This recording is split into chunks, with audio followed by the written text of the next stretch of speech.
So this is just a little background on my organization. So my organization is entitled Empower with Words College Prep. And what we do, we help students and their parents, their guardians, provide them the clarity and the tools to help them successfully navigate both college and scholarship. And again, through the college process, as we were stating earlier, there's a lot that, that it entails college. And our biggest mission here is to help students reach their full academic as well as their career potential. The services that we provide here at the organization is private coaching, where we work with students one-on-one. And we also provide group workshops. And a lot of the things that we've been doing, of course, is now virtual because of the pandemic. And we were doing college tours where we really help students kind of get the exposure opportunities just to figure out the type of college that best fits them and their needs, and basically help them figure out what's going to make them most successful. Just a detailed topic list that we focus on. We help students create student project plans, and that's where we help them really create those SMART goals, what they're looking to do after high school. Again, we help students with time management skills, helping them balance schoolwork, finding scholarships, and just the things that they need to do on the day-to-day basis. We help with essay writing and editing for scholarships, for college applications. We help parents with financial aid awareness, helping them find the financial resources if that's a challenge for school, helping students complete the scholarship applications as well as helping them search. And then one of the things I tell students is that you can make all the A's and B's that you want, but it's so important to be a well-rounded student. And that is having the community service, having the leadership, and really having those experiences that are going to make you a well-rounded student. So we help students build their resume. And then also we help them complete the actual college application. A product that we created a workbook entitled $0 to Full Scholarship, and it comes in a digital and a printed work copy. And what we did, we divided the information into like 3 modules. The first module is really focused on parents, and we know that parents, like you said, Cheryl, is an intricate part of the process. And the second module is really focused on the academic portion of college planning. And the third module is focused on the financial aspect of college planning. And this is just my information for individuals who want more information about our organization. Our website is empowerwithwords.com. You can also email us at collegeprep@empowerwithwords.com. I'm on LinkedIn, Facebook, and Instagram. So all type of social media platforms to reach a variety of individuals. But one of the things that I wanted to do, that since the month of May is considered mental health awareness, I thought it would be very essential to have an individual, an expert in this field. And I have Jessica Taylor, who is an LPC. And just some information about her. Jessica is a Northern Virginia native that has several years of clinical experience in multiple life domains with many different populations and clinical presentations. She has an undergraduate degree from Georgetown University and a master's in counselor's education from Virginia Tech. Through collaboration, connection, processing, and exercising vulnerability, Jessica supports clients in creating a path that is suited for the type of success they choose. By confronting irrational and distorted thought patterns and helping increase motivation, Jessica's hope is that clients will be able to visualize how they can be the best version of themselves. She has experience with working with adolescents, young adults, and adults of all ages. Jessica has an outgoing, warm, and energetic presence that people can align with and find comfort in. When she's not at work, Jessica enjoys spending time with loved ones and shopping. Without further ado, I'm going to pass it to Jessica. Take it away, Jess. Thanks, Shantel. You're All welcome. right. Okay, guys, so let me figure out this share screen. All right, so as Shantel mentioned, obviously it's Mental Health Awareness Month, and it's funny in general that we need a Mental Health Awareness Month to even intentionally talk about mental health.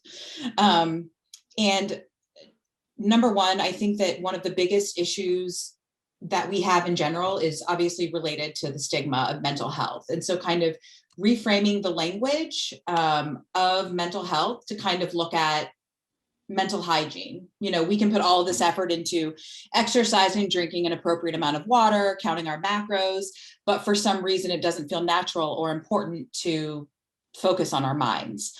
And so I think that even just the idea of mental health in and of itself, we associate the verbiage of crazy or unstable, or that we're not normal. But at the end of the day, bigger picture, there's no definition for normal. In my personal opinion, if you're feeling your feelings and expressing them, that's normal. So first of all, something to think about in general is we, you know, from the time that we're born, I think that like everyone has a very different, everyone's built with a different capacity to manage life. And if our homes are chaotic or our life is chaotic or our jobs are stressful or our friend groups are filled with drama, we're creatures of habit. We're just going to adjust to our surroundings and we're just going to assume that this is normal. And all too often we just accept what's going on instead of acknowledging that it's too hard for us. And also just the idea of expectations in general, thinking about mental hygiene, especially when it's related to, you know, high school students or rising college freshmen. We have a lot of expectations in general, and we spend a lot of time working hard to prove ourselves to others, and to prove how good we are for ourselves, to ourselves, excuse me. And I think in high school, the expectations are, they're very laid out for you. They're very specific. And a big difference going into college is, you know, you may or may not be told your expectations, right? From a college professor. It could be read your syllabus.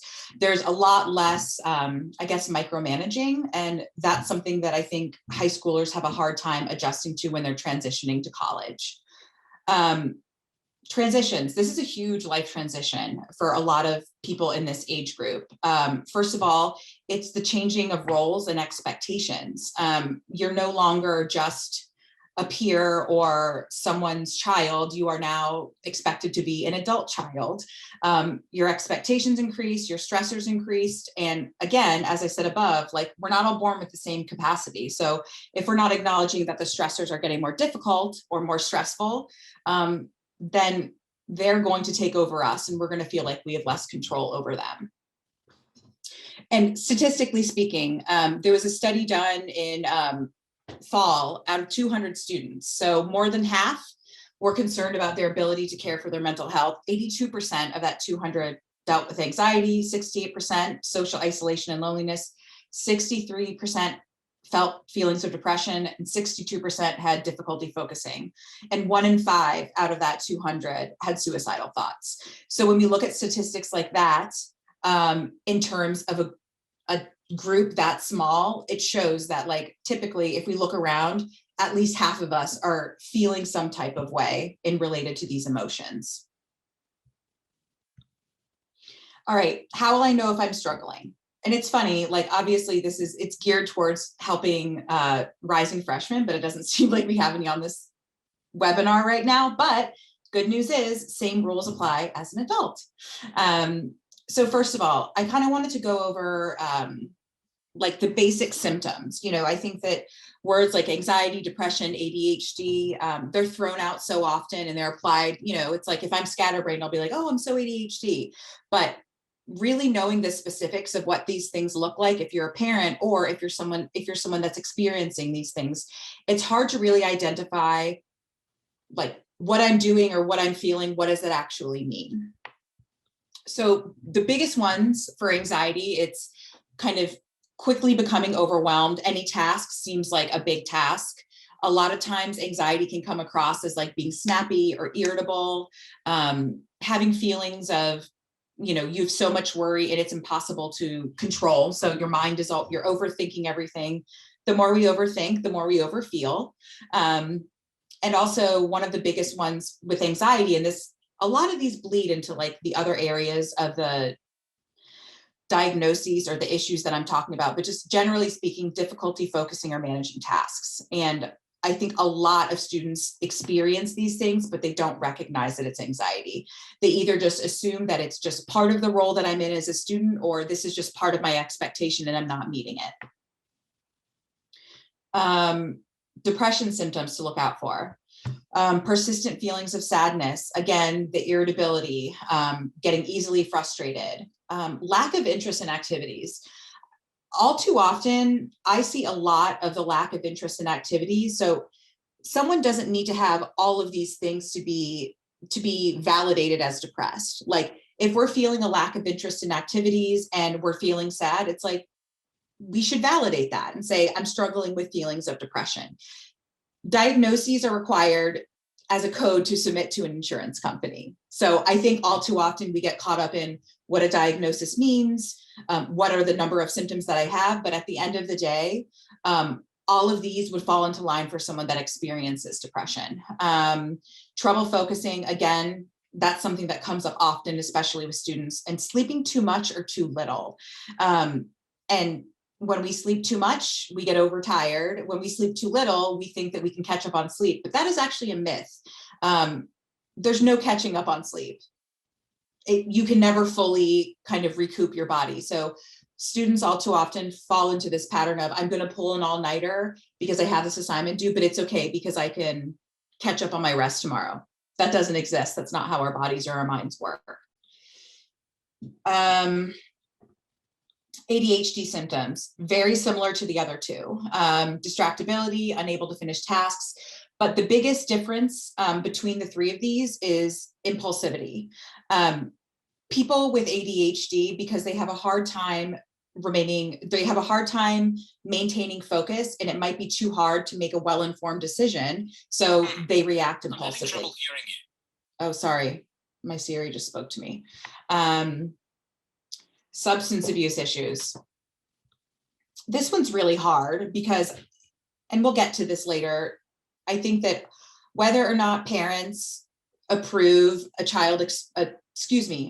young adult experimenting, it's going to happen. So looking out for, when we know that it's an issue versus I'm experimenting. And it's really looking at the function of why we're drinking or why we're smoking. Are we doing it to dull out feelings? Are we doing it to escape? Also thinking about what it feels like when we have to go without it. Withdrawal symptoms when we don't have it. If it impacts your ability to function. And as I mentioned, the notion of experimentation versus safety. Let me see. Okay. So next, fear of the unknown. That is probably the root of the majority of the young adults and the adolescents I see. That is the biggest worry. That creates really, really, really big kind of that feeling in your stomach, or that like it's kind of the thing that clouds what our future looks like. Fear of the unknown, the lack of certainty. And even more so, I think that the fear of the unknown for students this age is tripled. Number one, generally speaking, they're entering a new phase of life that has a link to the future. There's a lot of pressure related to what college means, what success means. If I'm not a good student, what does that mean for my future? So already it's like you're entering a phase of your life that feels really, really important. Number two, we're also having to learn how to do this while adjusting to a pandemic. And I feel terribly for the students that they started their freshman year during the pandemic. I think that they were not allowed to experience what college could actually feel like, not being able to like connect socially at all. And so who knows what the pandemic is going to look like? Who knows what that looks like on different college campuses? So it's also not knowing exactly what the world is going to be like at that phase of your life, and knowing that there's a potential that you're going to have to change just when you get used to it. And the third one, which I think is very new, especially over the last several years, the world has been an incredibly scary place to live in. It's, there's students are going to be going to colleges where there's a lot of different personalities, a lot of different backgrounds, all in the same place at the same time as they are. There's going to be people that you don't agree with, people that offend you, people that hurt you, people that you don't want to associate with. So figuring out who your people are during this time in the world is going to take some time. But I think it's better to take your time and to like assess the situation than to jump into and like be vulnerable and fully connect with someone. Because yes, trust is important, but the process of building trust is also really important. All right, so I actually, over the last couple of weeks, I work with about, I think that of the many that are on my caseload, I think I have about 10 that are either college freshmen, or I've known them since high school through college. And so I kind of went through this idea with them, trying to get some feedback in terms of what their biggest fears were during this time. Number one, as I mentioned, in the fear of the unknown, of the world being a scary place to live in, making friends, finding your tribe. Especially if you live in Northern Virginia, you've grown up in Northern Virginia, it's an incredibly, it's a small, but also big, comforting, but also stifling place to live. And our high school experience is going to be different than our college experience. And so me, for example, I remember when I went to college and I met these people, it's like they didn't have the type of drama or the type of interactions. It was all just very, very different. So I think it's a lot of times rising college students, they don't realize until they get there that their friendships can look different. What if I don't get along with my roommate? That's a really, really big one. But I think that at the end of the day, making sure that your rising freshman understands respect, communication, and people skills. A roommate doesn't have to be their friend. They just have to learn how to coexist peacefully with someone. Did high school actually prepare me? I cannot even count the amount of times someone has asked me, am I ever actually going to use algebra? What is the point of studying for this test? I'm not going to use geometry. I'm going to have a calculator for the rest of my life. Whereas all of those things are true, it is less about the content that you learn and more about the skills you have acquired as a result of trying hard in high school. So focusing less on, am I smart enough? And focusing more on, do I have the ability to try? Do I have the ability to grow and learn? The GPA, there's so many loaded notions with the letter of a grade and the number of a test, unfortunately. But if you can get to that point where you get into college and you feel comfortable there, then focusing more on your ability to learn as opposed to what you've already learned. Will I be okay on my own or without everything I'm leaving behind? That's a really, really big one. But the good news is that college is also a time where you can completely reinvent yourself. You can be a completely different person. So in so many ways, it is a fresh start. And it's also about what are you doing now to prepare yourself to be on your own? What does being on your own look like? And I'll give some examples moving forward. I don't have any money. And I think that college student parents need to work with college students during this very sensitive time period to teach them tips and tricks of how many things can you actually use a microwave for? How do you budget shop? Where do you find coupons? Teaching them to be creative when it comes to like using their money wisely. And hopefully there will have been a conversation related to what a budget looks like, how much they get per financial aid and how you can help them create that budget. Where is that money going to go? Where can I get used books as opposed to new ones? Will I be safe here? That is a valid question 100% of the time, but I think especially in today's climate, first question and first priority needs to be safety. So as a parent, making sure that you know what the campus makeup looks like, that you know where, the number to call emergency or where they would go if there was an emergency. It's not just about making sure that your child knows, but making sure that you know, so that if they are in a moment of panic and they are in a moment of crisis, you're not there to actually help them. Where can you redirect them? And will college help me feel more confident about the future? And again, that's a huge unknown. And I think people are going to get out of it what they put into it. And mistakes are going to happen, and being able to learn from a mistake on your own, as opposed to having a parent or a school reprimand you, it's a completely different ballgame. All right, so what now?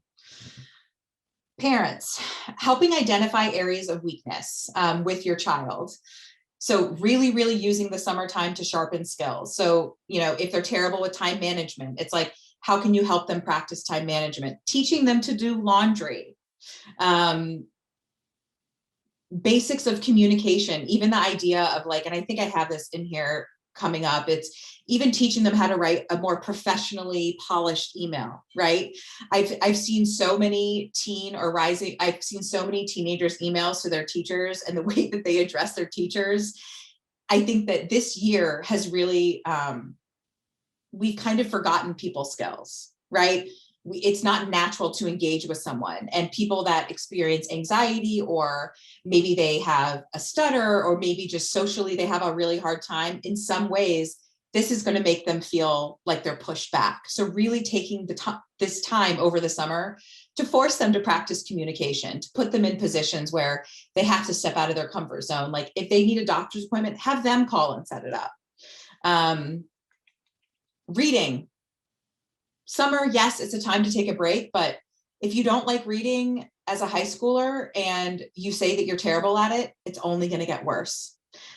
So making sure that they're not completely taking a break, that they're doing things, honing in on these skills, and helping them understand what a good sleep schedule is like. They should, if they don't already, they will soon have their class schedules. So even talking to them about, how much time will it take for you to get to this building, what time will you get home? Just kind of helping process some of that stuff with them. Making appointments. Just in the last week, I've probably received 3 or 4 referral emails for parents or college students wanting a summer of getting their head right. And so thinking about that idea, if your child hasn't been in therapy, it's never too late to start. Never, never, never. So also, if they have a therapist, making sure that you're scheduled with your therapist through the summer. Summer vacations happen, schedules change, and you don't want them to fall off the therapist's radar because of scheduling or because summer happens. So doing whatever you can to make sure those appointments are already set. Also, kids that are on any type of medication, whether that be with their doctor or with their psychiatrist, making sure they have a 90-day prescription, making sure that they're connected to student services there, that they have an appointment with their psychiatrist, even if it's not until August or September, because there's going to be so many students that are in the same exact position, and you don't want your child to fall on a waiting list because we didn't take advantage of this time. Coaches or even clubs, if there's no harm in students reaching out now, if there's a club sport or any sort of club that they want to participate in. Anything that gets them motivated and prepared for that next step is helpful. And it teaches them how to have an exchange with someone that is on a college level. Practice getting out of your comfort zone. So I always recommend that people research the campus. Look at where the dining halls are, visually, whatever you can do, watch videos, look at the website, look at pictures, kind of paint a picture, visualize what it could be before you go. And also it's financial aid, advisor, the people that are going to be helping you with your financial aid, your scholarships, being able to engage in relationships with them now, so that when you do have questions, you don't feel scared or unprepared to ask. All right, so tips and tricks for students. And this is also a good one for adults too. Halt before making any important decisions academically or socially. So this means before we make a really big decision, we need to assess if we're hungry, angry, lonely, or tired. If you are, eat something, get some sleep, call a friend, or calm down before you make that decision. This is going to be happening a lot for students, especially ones that have difficulty. If we're seeing some of those other symptoms like the anxiety or the ADHD, it's really, really easy to make an impulsive decision based upon a vulnerable feeling. Identify and recognize what you're feeling.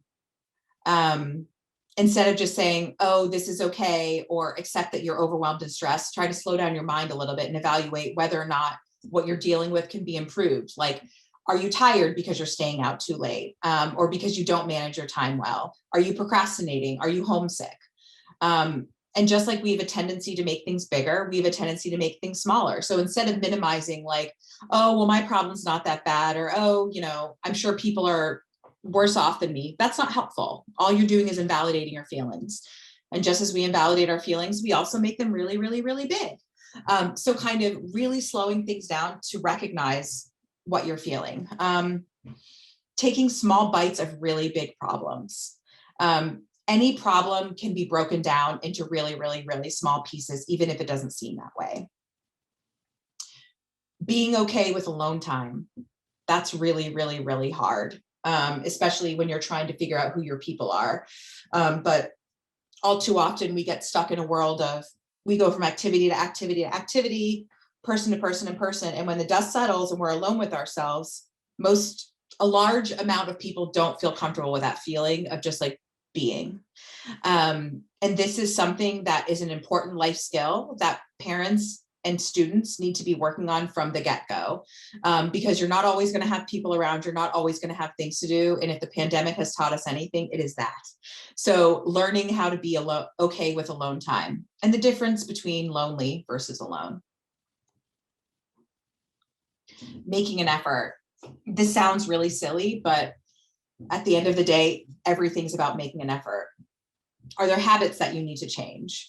For example, if you're a bad sleeper, it's like, let's complain less about sleeping and put some solid effort into getting some sleep. To meet new people. It's, if you don't get along with the people in your dorm or you don't see them, it's like, what are you doing on campus to like connect with other people?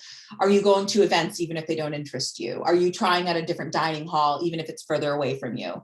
Whatever you can do to like expose yourself.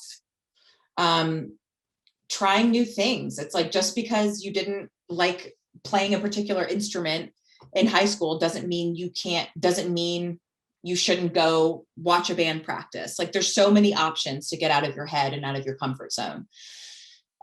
Making an effort to really, really communicate when you need help. And I think that starts with knowing when you need help. And so being really more attuned to kind of how we feel and what we're experiencing. And I think the biggest one, and this probably scares parents a lot, is the idea of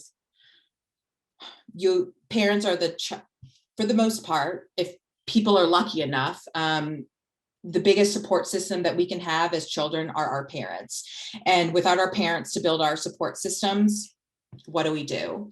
And so really kind of helping them identify who would be their support system and how they can find that support system and remaining a part of their support system, even though they're far away. Setting boundaries. This is a really, really big one.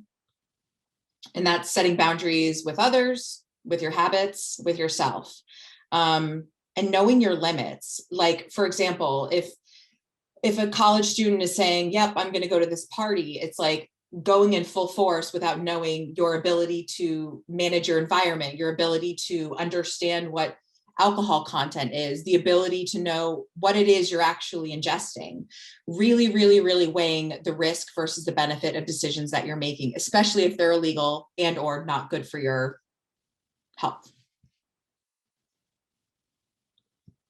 All right, tips and tricks for parents. So when your child actually gets into college and commits to going, it's hard to not think about all of the what ifs or the worst case scenarios. But as parents of a rising college freshman, are we verbally kind of also helping inspire best case scenarios? So thinking about ways in which we typically have exchanges with our children related to stressful things, like, what are we doing to reduce unnecessary pressure? As parents, we might just have to hold it, even if you're worried, instead of adding something else to their plate. Natural consequences. If you have a child that's going to college, consequences as you know it don't exist anymore. You can't take away their phone. You can't be connected to what would impact their safety. You can't take away their video games. You can't tell them to stop hanging out with certain people. And so kind of thinking about letting go a little bit. It's like, yes, if you set them up with everything that you do, and you just really, really hope that at the end of the day, they've taken everything you've taught them. But you've got to give them the freedom to figure it out. So letting them experience natural consequences, versus continuing to versus going into a realm where you're over supporting or enabling them to not experience consequences. Remaining connected. And this is really hard too, because a parent might have a different definition of remaining connected than a student does. A parent might say, I want to talk to you every day, or I want to talk to you every week. It's like, we want our kids to want to talk to us. And the more we kind of infringe upon their choices related to what it feels like to be connected, the more they're going to pull away or feel like it's a task to engage with you when they're gone. Having difficult conversations about your concerns. And that, whether that means, you know, in the back of your mind, you're concerned about their ability to like make friends that are like positive role models, instead of putting it out there. Like, I want to make sure that you're, you know, instead of putting it out there, like, you need to stay away from people that are bad for you. It's like, what types of people do you want to spend time with? Like, who are the types of people that are going to like feed your soul and like help you on your journey, instead of saying, I don't want you to do this. And instead of saying, man, your time management is really, really terrible and you can't ever finish tasks. It's like, you know, there's going to be like a lot of things that you're going to have to manage. And I know you can do it, but maybe we can figure out how to manage your time a little differently. Encourage goal setting, but be okay with smaller goals. The goals that we have, or the goals that we want our kids to have, they're not the same. And forcing them to have the same goal as you, I think it's really, really hard. I think that asking them to have a goal related to kind of like that informs their quality of life is one thing, but saying, you know, you need to be a doctor, you need to be a lawyer. That's great if it worked for you. But again, not every human is built with the same capacity. Academics are important, but so are social skills and life skills. It's okay if your child gets a C and not a B. We want them to want what's best for them, not what you think is best for them. As parents, being prepared for today's college culture, not your college culture, not the college culture you read about in books, not the college culture you see on TV. No, kind of having to accept that things are going to be different, and having faith that your child will be okay, even if it doesn't look like what you thought it looked like. And being prepared for today's college culture, that includes, generally speaking, I mean, I would say 9 out of 10 students, when I ask them what they're excited for, they say partying. And that's okay. Well, it's not okay if that's like actually what they're looking forward to, but understanding that there's going to be a lot of shock value related to what they want their college experience to be like. Preparing the budget before you go and setting ground rules. So kind of like I discussed earlier, helping them budget, helping them understand, like, when you do get financial aid, when does that money come? How much they need to allot to certain things. It's like, that's the brain power that they're going to need to be able to feel successful. And as a parent, if you have that skill, whether or not they want to hear it, that is a really, really useful skill that they'll be so grateful for having in the long run. And setting ground rules related to like what that budget looks like. Like, if you go over, that doesn't mean that you replenish immediately. That means that you have to wait until next Friday until your account is replenished again. If they know what their phone plan is and they go over their data, well, at least they can call 911. So really, really, really figuring out ways so that like you don't fall into the lane of feeling like you're continuing to like set parameters around their life. So really, really supporting them and helping them be independent with these skills. Encouraging a balance of experience. So yes, grades 100%. Why else would someone go to college? College is supposed to set us up for the future. But life skills are also really, really important. And if a college student is spending all of their time studying or in the library or doing papers, they're not going to know what it's like to socialize. They're not going to know how to, you know, manage a conflict. They're not going to know what it's like to, you know, have fun and like go to a party.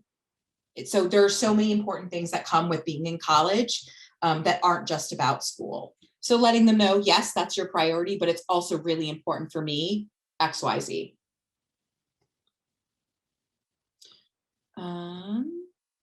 Is that all right?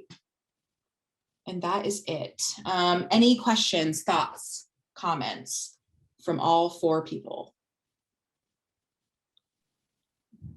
I think this was really excellent. I'm glad I did chime in good. when I did. I think this was really helpful. I mean, even though he's not going off to college, but it can prepare me to get him ready. Yeah. Because next year he'll be going into 11th grade. So starting some of these things now can help him more because he's definitely not organized. Yeah. But I mean, he's really not organized, but that's because he does have ADHD. So I know that's one of the things there. Yeah. But trying to help him become more organized and not letting him get overwhelmed, because him trying to be organized overwhelms him. So trying to put some of these things in place now, I think is going to be helpful for us.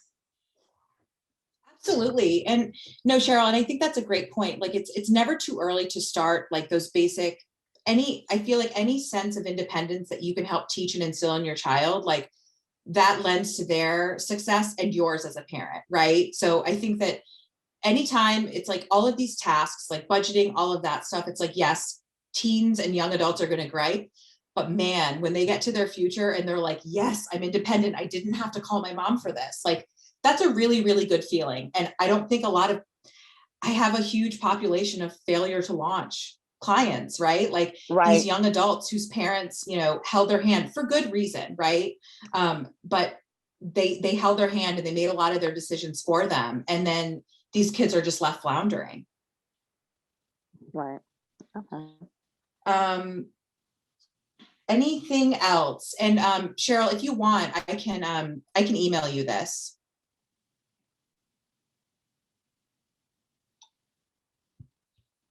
So Jess, I do have a question because, you know, a lot of people, I think a lot of parents or grandparents or whoever may be raising like kids and stuff like that. I think that, you know, they don't know the, I guess the importance of starting early as possible, especially with these skills.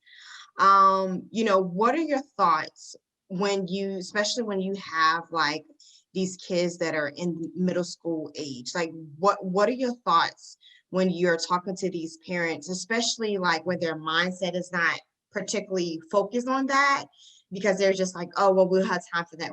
What would you say to those parents?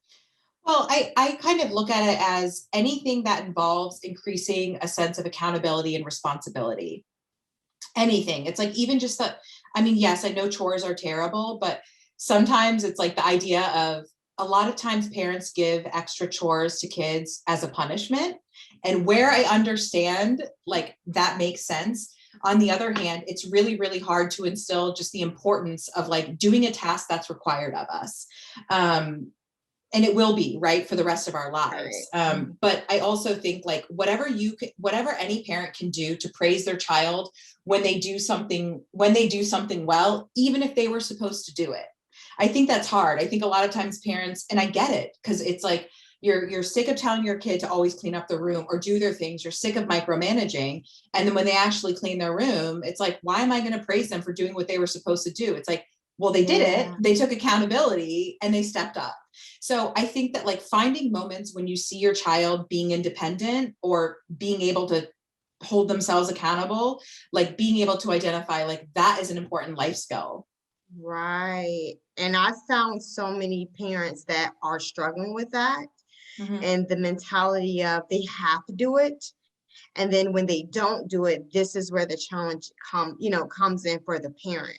And just simple skills like that, which unfortunately I've seen where, just basic skills of time management, trying to manage schoolwork, trying to manage sports and homework. And then of course, the task is just gets bigger and bigger as you grow and you transition different phases.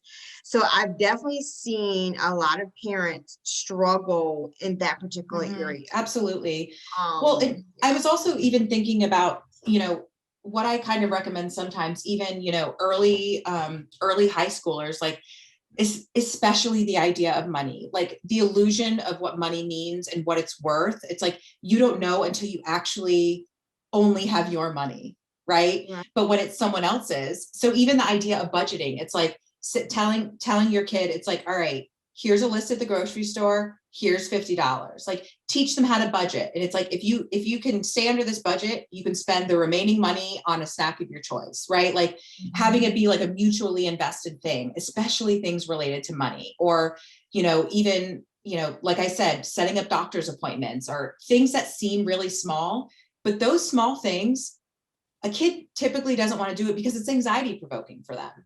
Right. Like, I can't tell you how many students I've met that are 19 that the idea of just calling a professor or calling a doctor, it's just like too much for them, because that's just what parents do, right? Like, parents talk to the teachers, parents make the appointments. And so really using this time frame to like help them hone in on those skills so that there's less anxiety attached. That's a good point, Jess. So how do you help, I guess, like with parents that struggle with that? Because some, you have parents who are stay-at-home parents. You have some parents where, of course, it's like a cultural thing. So how do you help parents that struggle with implementing those things or those boundaries? Like, because it is hard, especially when you're like, oh, this is my kid, this is my baby, per se. How do you, or what would you, tell parents or say to parents regarding, those challenges and those boundaries? Well, I think it's about like identifying with, like, validating the parent and working with them to say essentially, like, what are you worried about? Like, asking them, like, look, bigger picture, they're going off to college in a year or 6 months, like, what are you worried about? And I can guarantee they will name the majority of what was just discussed. And then it's like, okay, how can we start to work on that? And really letting them know, it's like, if you want them to be able to be successful or learn from making a mistake, we have to give them space to do that. If we're not giving them an opportunity, they're not going to learn, and they're never going to be resilient, right? Like, the only way we learn how to bounce back is after making a mistake or after experiencing adversity, right? But if we shelter them or guard them or create a house around scary things, then they're not going to have an ability to bounce back. And that's what life is, right? Life is a series of making choices, setting goals, screwing up, trying again. But all too often, the trying again part doesn't happen. Right.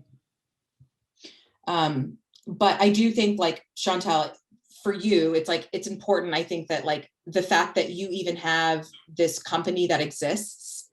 I mean, I think just the idea of navigating the college process, I feel like it's just as exhausting for parents as it is kids. Yes. It's just as much pressure. It is. It's a lot. And just the parents that I've worked with, trying to, especially when you have multiple kids, it's a lot. And then, you're trying to balance your own life and all of that. And it's a lot. So one of the things, like I said, with our organization, this is why, again, I'm not an expert in this. This is why, Jess, you are a great resource. So for parents who might be struggling with in this particular area, sending them to individuals such as you that will be able to help them in these skills. Or, for example, an individual that I had, which was a SAT prep instructor, and I think we talked about this before, that may not be my particular expertise, but, my organization can connect parents, to that. And again, one of the things that, like we said, through this whole process, it's such, and encompass so much, right? Rather than just, hey, my kid's going to make good grades, send them off to college. It just, this whole process, it encompasses a lot. So I think as a parent, you know, this is why one of the things with the workbook, you know, we have a module focus on the parents, so the parents can, you know, be able to identify what are those things, those stressors, how can I get the help, and then what are areas that I would be able to help my kid in, you know, because every kid is different, every need is different, every household is different.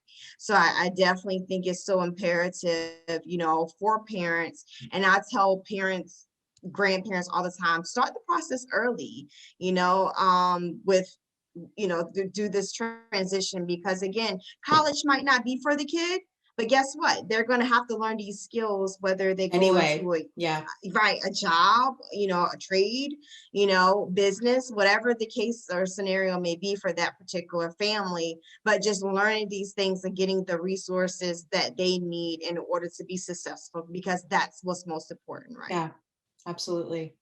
Yeah. Yes, ma'am. But thank you, Jess. Do we have any other questions? No? Okay. So I'm actually recording this so I can actually send it out to individuals if they want to kind of refer back to it. Awesome. And we can share.